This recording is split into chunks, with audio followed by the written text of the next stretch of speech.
With the WINN FM News, I am Kevin Brown. Our top stories. St. Kitts Nevis Prime Minister to engage in a high-level meeting in Washington. St. Kitts Water Services Department commences drought-related water distribution system in St. Peters. Guyana Attorney General slams U.S. report on corruption and drug trafficking. Regional Director of Quartz Optical says geopolitical pressures aren't affecting the brand just yet, but the company is keeping an eye on the tariff situation. Internationally, after Kashmir attack, India and Pakistan locked in dangerous tit-for-tat showdown. Now, the details.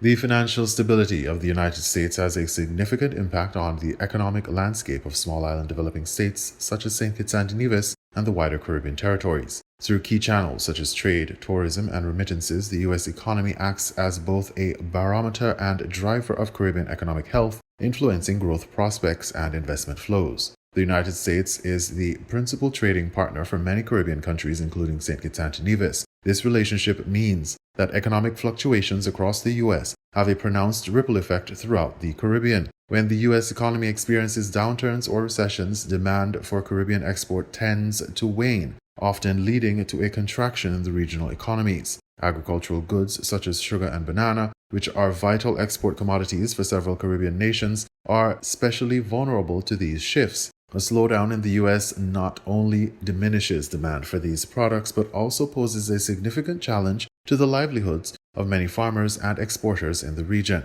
Conversely, periods of U.S. economic prosperity tend to invigorate trade and investment activity in the Caribbean. A buoyant U.S. market often translates into increased orders, higher prices for exports, and greater willingness by U.S. investors to participate in Caribbean development projects. Thus, the fortunes of Caribbean economies are closely tied to the economic health of their northern neighbor. Tourism constitutes a cornerstone of economic activity in many Caribbean states. The United States, with its large and affluent population, is a primary source for tourists to the region. For islands like St. Kitts and Nevis, the arrival of American visitors support hospitality sectors, generate foreign exchange, and provide thousands of jobs. However, U.S. economic downturns could lead to decreased disposable income for potential travelers, resulting in fewer visits and a consequent decline in tourism revenues for Caribbean countries. Given this dependence, any shocks to the U.S. economy that dampen leisure spending or create travel anxieties can significantly undermine Caribbean economic progress. In this light, maintaining strong ties and understanding the implications of U.S. economic policies is not only beneficial but also essential for the sustainable growth of Caribbean nations. Beyond trade and tourism, U.S. investment is a vital component of Caribbean economic development. U.S. investors bring capital, technical expertise, and market access that help diversify and modernize regional economies. Infrastructure projects, financial services, technology ventures, and real estate developments often benefit from American capital inflows. These investments not only boost immediate economic activity but also enhance long-term competitiveness and resilience. Thus, fluctuations in U.S. financial markets and policy directions can profoundly influence the volume and quality of investment entering the Caribbean region. An uncertain or contracting U.S. economy tends to dampen investor enthusiasm, while a prosperous and stable U.S. environment encourages capital flows that are crucial for Caribbean advancement. Broader global economic trends and uncertainties also shape the Caribbean's economic fortunes. All eyes are presently on the International Monetary Fund, IMF, and World Bank 2025 spring meeting, where the latest World Economic Outlook was highlighted, projecting a slowdown in the global economy for 2025. This development has been attributed in part to trade tensions ignited by the U.S. administration's policies in early April, which introduced significant policy uncertainty and market volatility worldwide. The IMF's recently released April 2025 Global Financial Stability Report reflects these elevated risks and uncertainties. Tobias Adrian, financial counselor and director of the Monetary and Capital Markets Department at the IMF, outlined the current global financial stability assessment. Our baseline assessment for global financial stability is that risks have been increasing, and there are really two main factors here. One is that the overall level of policy uncertainty has increased, and the second factor is that the forecast of economic activity going forward is slightly lower. Pierre Olivier was presenting the World Economic Outlook just now. He elaborated on this complex environment where a combination of a lower baseline and larger downside risks coexist, Acknowledging both positive and negative projections amid the uncertainty, Adrian identified three primary vulnerabilities currently heightening risks. The first one is the level of risky asset values. We've certainly seen some adjustment in risky asset values. It's important to see that in the broader context of where we're coming from. In recent years, we saw quite a bit of appreciation, particularly in equity markets and particularly in some sectors such as technology, so that valuations were quite stretched. Credit spreads were, very tight by historical standards. And we have certainly seen some decline in valuations, but by historical standards, price earnings ratios, for example, in equity markets continue to be fairly elevated. Credit spreads and sovereign spreads have widened to some degree, but they are still fairly contained by historical standards. The stretching of asset valuations continues to be a vulnerability we're watching closely. The second vulnerability is about leverage and maturity transformation in the financial system.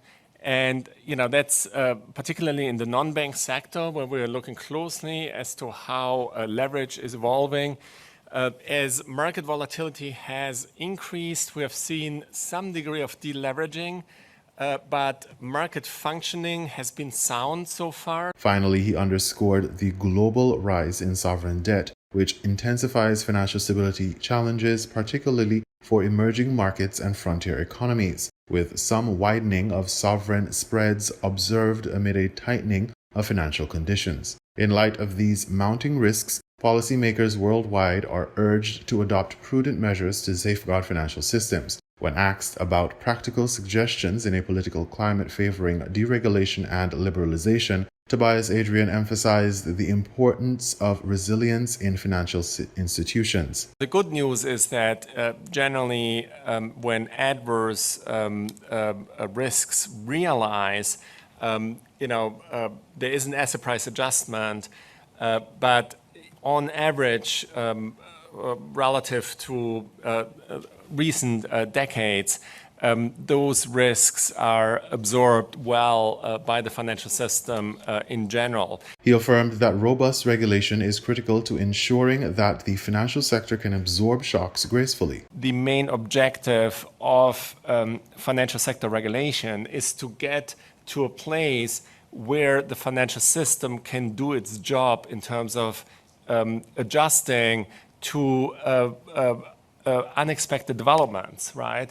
And when you have resilience in banks and in non-banks, these adjustments are smooth.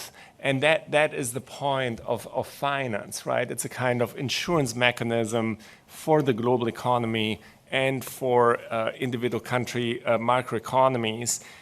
So good regulation leads to good stability. He further elaborated on the evolving threats posed by physical risks such as natural disasters, which have become macro-critical, particularly in vulnerable countries. The IMF stands ready to assist affected nations through programs and policy frameworks tailored to these emerging challenges. Chao Ferreira, Deputy Division Chief of the Monetary and Capital Markets Department at the IMF, echoed the importance of focusing on vulnerabilities as a strategic approach to building resilience. Trying to anticipate shocks is very hard, and it's very hard to do it. So I think that the way to build the resilience is actually focusing on vulnerabilities, right? Ferreira highlighted three critical vulnerabilities: stretch valuations, leveraging with interconnectedness among institutions, and rising sovereign debt levels. Banks in most countries are actually the cornerstone of the financial sector, and so ensuring that they have appropriate levels of capital and liquidity is key, right?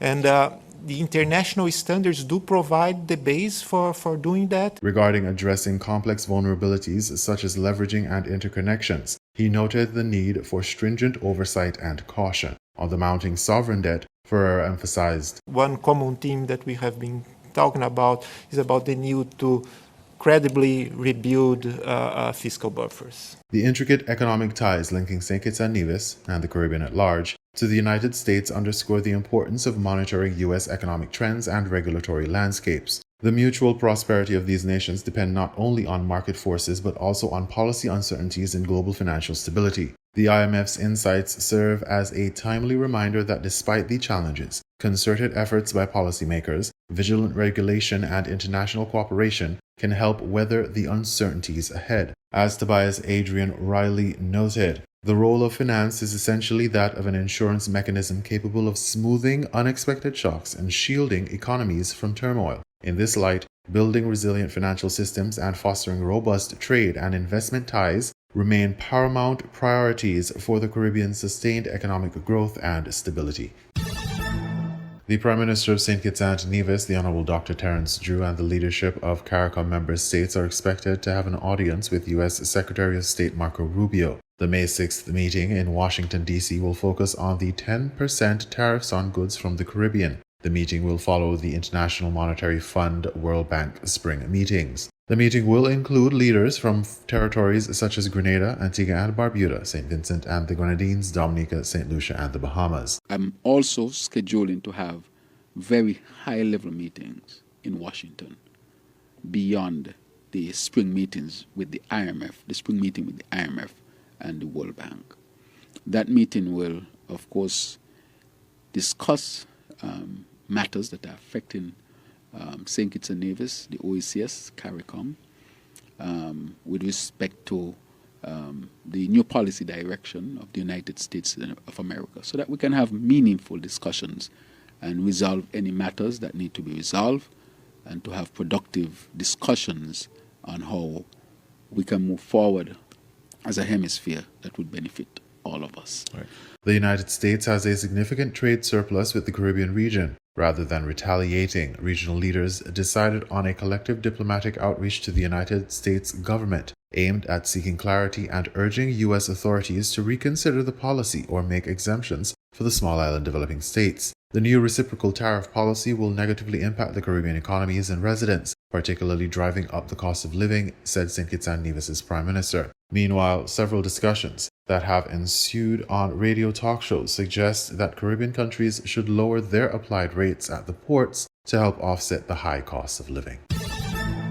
The villages of Stapleton, Upper Monkey Hill, and Lower Monkey Hill were put on a water distribution alert on April 3rd. Quote, residents have been experiencing low water levels at the source due to rainfall, said Prime Minister Drew, Parliamentary Representative for Constituency Number 8. The water trucks and fire trucks were dispatched to the area to assist with water distribution. The water shortage situation in St. Kitts' most populous area sends a clear message that Mother Nature is in charge and that responsibility and behavioral changes are necessary. In his World Water Day message to the nation in March 2025, Utility Minister Conrad Maynard urged residents of St. Kitts and Nevis to implement water conservation plans, fix dripping faucets and leaking pipes, control water consumption, and also pay their water bills, which is critical to the advancement of the water infrastructure. The government of St. Kitts and Nevis embarked on a mission to develop new sources of water, including desalination plants, to address the water woes in the country. In St. Kitts, a desalination plant was constructed at Canada Estate, while another began at the C.A. Paul Southwell industrial site aimed at improving and maintaining the water supply.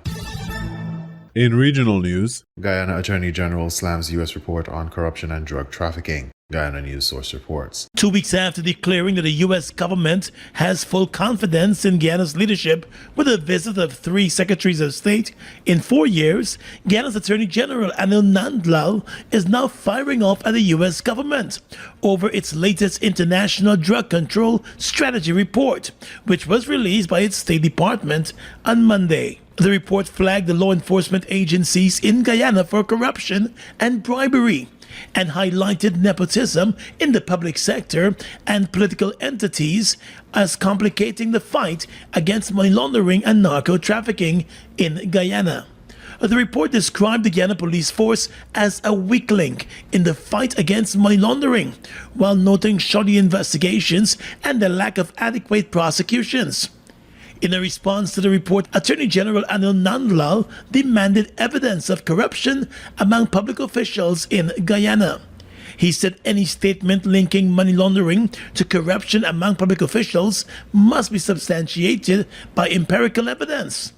Mr. Nandlal stated that in many of the cases, proportionate and appropriate actions were taken against the individuals, noting the ongoing case against former Assistant Commissioner of Police Calvin Brutus. Nandlal said for the report to attempt to link money laundering to the holders of public offices and corruption without citing the cases which have led to that conclusion is simply speculative. Once we have evidence of corruption, in particular in relation to public officials, actions are being taken and will be taken. And I cited the case of Calvin Brutus, and we cited the case of Calvin Brutus to the Caribbean Financial Action Task Force, and the assessors did a case study of Calvin Brutus' case.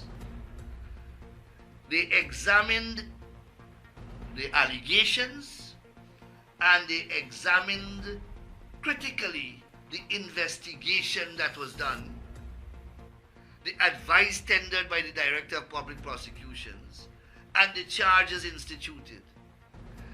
The entire symposium studied that case. They studied 4 cases from the Caribbean, including Brutus' case, which we submitted. And we said, judge us, this is an investigation of a high-ranking state official, to wit, an Assistant Commissioner of Police. And this is the type of work that we have done. We submitted ourselves for examination and scrutiny. And in the end, we got the Best Case Award. He said Guyana has repeatedly demonstrated its intolerance to corruption, especially relating to public officials, once the evidence is made available. Nandlal noted the 2024 sanctions by the U.S. government of the Mohammeds and their companies, and the government's disengagement of doing business with them. He said information that was passed on to the Guyana government has since been forwarded to the relevant agencies to conduct full investigations. Government Permanent Secretary May Thomas was also sanctioned by the U.S. government over bribery and other claims. She remains on administrative leave, and it's unclear what probe is being conducted of the claims against her by the U.S. government. The Attorney General said he's both surprised and disappointed with the information contained in the U.S. State Department report.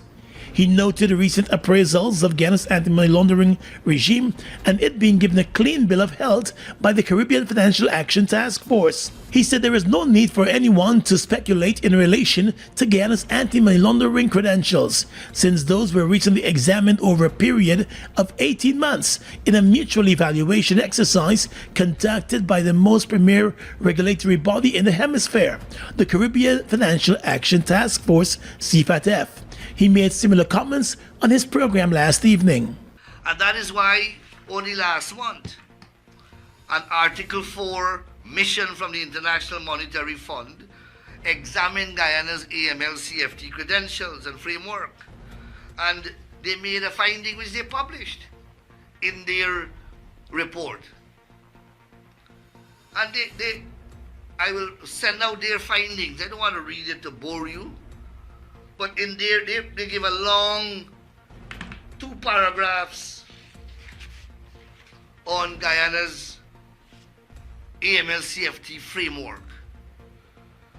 And they made reference correctly to CFATF's assessment. And they saluted Guyana, this body, this Article 4 mission from the IMF. They saluted Guyana on the accomplishments that we have made in our AML-CFT framework and credentials. On the issue of lack of convictions in money laundering cases, the Attorney General said it is common ground that government has no control over the determination of cases. He noted that the government adheres strictly to judicial independence and the doctrine of separation of powers. He said the anti-money laundering structure can ensure that matters are investigated, charges are filed, and evidence presented, but there is no control in respect of the determination of those matters. The Attorney General said since the government took office in 2020, the volume of investigations and charges have greatly increased, noting that there are currently 298 money laundering charges with one conviction obtained. He said given that money laundering matters are complex and usually involve detailed financial analysis and reporting, it is not unusual for cases to take some time to be completed, especially given the importance of ensuring that money laundering is prevented. In his statement, the Attorney General also noted that in Guyana, law enforcement has also been using tools related to combating money laundering, such as freezing, restraint, and asset forfeiture, to ensure that assets are not disposed of or dissipated by charged and accused persons. And upon conviction, these assets can be made available to the state to further improve the crime-fighting capabilities of the country. On the issue of drug trafficking, the Attorney General said the Customs Anti-Narcotics Unit has been involved in making some of the larger drug busts between 2024 and this year, adding that there has also been increased training for staff and personnel in law enforcement and the Office of the DPP. The U.S. report noted that money laundering in Guyana has grown into a systemic issue involving both public officials and private citizens, and is often linked to corruption and organized crime. According to the U.S., the local gold mining sector continues to be a contributor to money laundering, explaining that gold smuggling in Guyana often facilitates money laundering as persons would use illegal gold sales to disguise illegal funds and bypass the regulations. Regional Director of Quartz Optical says geopolitical pressures aren't affecting the brand just yet, but the company is keeping an eye on the tariff situation. CNC3 has the details. With the geopolitical pressures increasing, Quartz Optical Regional Director John Roberts says it is not affecting business, but the company is keeping an eye on the tariff situation. For us, it's not really an issue because we get a lot of our frames from Italy. Right, so they're the main fashionable frames, so they'll come in direct to the markets from Airfreight, or we actually go through our suppliers going direct to China. So right now, we're watching it carefully, but we're not expecting anything major to affect that. Roberts did admit that there had been some increase in transportation costs, but says the company did not pass on that cost to customers. The regional director notes that the company had endured a tough year as its market share had been impacted by the rise of people shifting to purchasing glasses through online sites. What we're trying to do is re-image the stores. This is the latest concept for us. We're focusing more on the clinical side because there's a lot of competition out there. What we've found is online is rapidly coming into the market since COVID. But at the end of the day, you don't really get a full service. What people don't realize with optical is if you don't really take care of your eyes, that is the root to many diseases. Roberts was speaking to Business Watch at the opening of the brand store in Glencoe on Wednesday. Massey Holdings Limited is set to issue a fixed-rate bond and secure a medium-term loan, each valued up to $300 million through First Citizens Bank Limited. The notice was posted on the TNT Stock Exchange. Massey explains that all of the proceeds of the bond and the loan are intended to be utilized by the company to refinance existing long-term debt which matured in 2024 and was refinanced using a short-term bridge financing. The notice adds that the transactions would not result in any new borrowings for the company.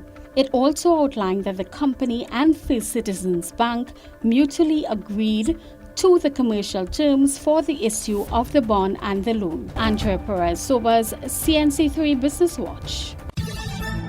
We now bring you these international reports. Addressing supporters in Bihar state, Indian Prime Minister Narendra Modi promises tough action against Pakistan.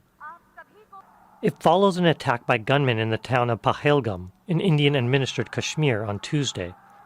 We will pursue them to the ends of the earth. India's spirit will never be broken by terrorism.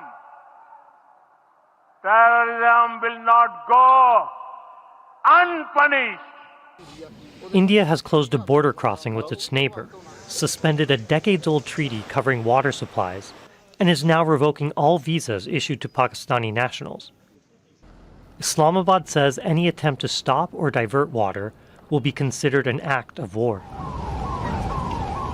Pakistan has denied any involvement in Tuesday's attack and says it has no ties to the armed group the Resistance Front that has claimed responsibility. The rhetoric coming from Islamabad has been no different following a raft of sanctions imposed by India. Pakistan is suspending trade, closing its airspace, and expelling Indian defense, navy, and air force advisors. And it's also stated a threat to its sovereignty will be met with firm reciprocal measures. The fiery exchange on the diplomatic front has spread to the streets of both countries, with major cities like Lahore and New Delhi seeing major protests, with some demonstrators demanding military action. We need to initiate a surgical strike on Pakistan. We need to impose the president's rule over Kashmir, and we need to take control.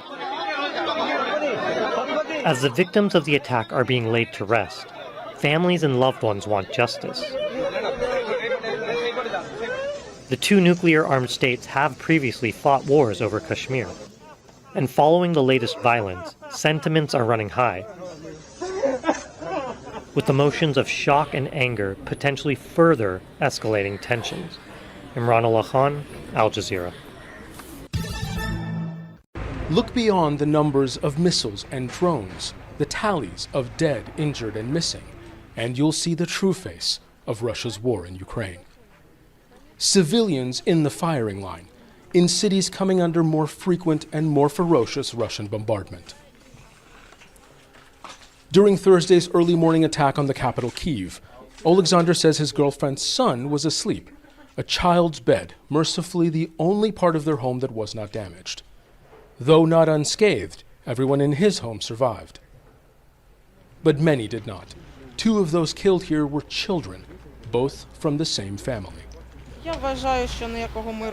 I believe that there might not be peace for us at all. I mean, where is the peace? Where is it? Peace exists only in the rubble, in the broken lives of people who have suffered deeply, people still trapped under the debris. That's not peace.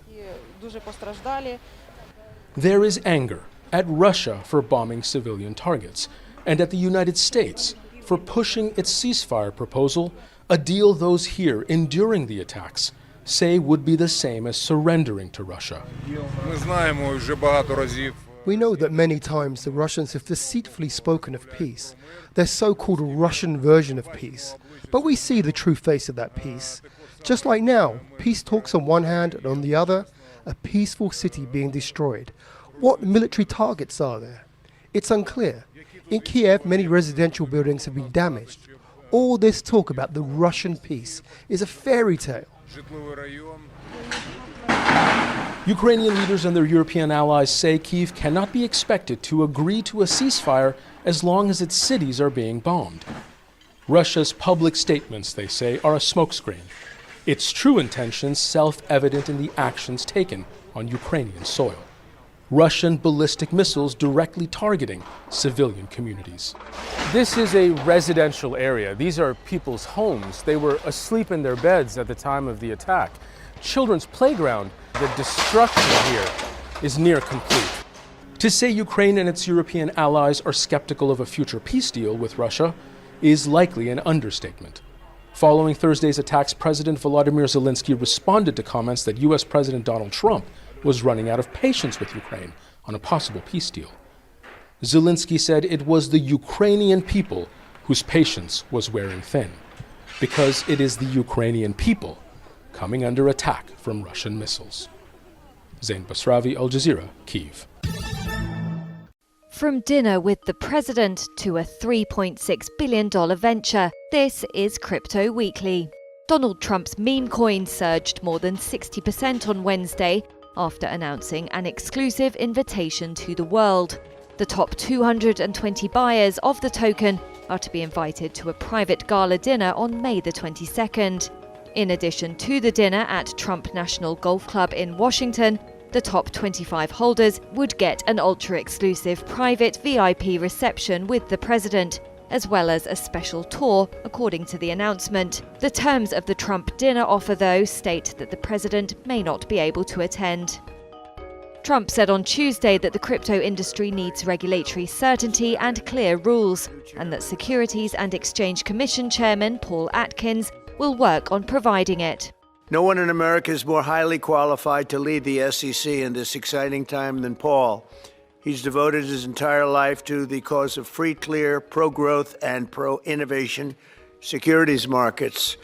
Atkins said his top priority will be to have a firm foundation for digital assets and keep politics out of securities laws. Revolut's pre-tax profits surged 149% last year to $1.46 billion. The financial technology firm rode a wave in crypto trading. London-based Revolut said revenue was driven by income from interest on the back of higher rates, card payments, and the company's wealth segment, which includes trading and crypto products.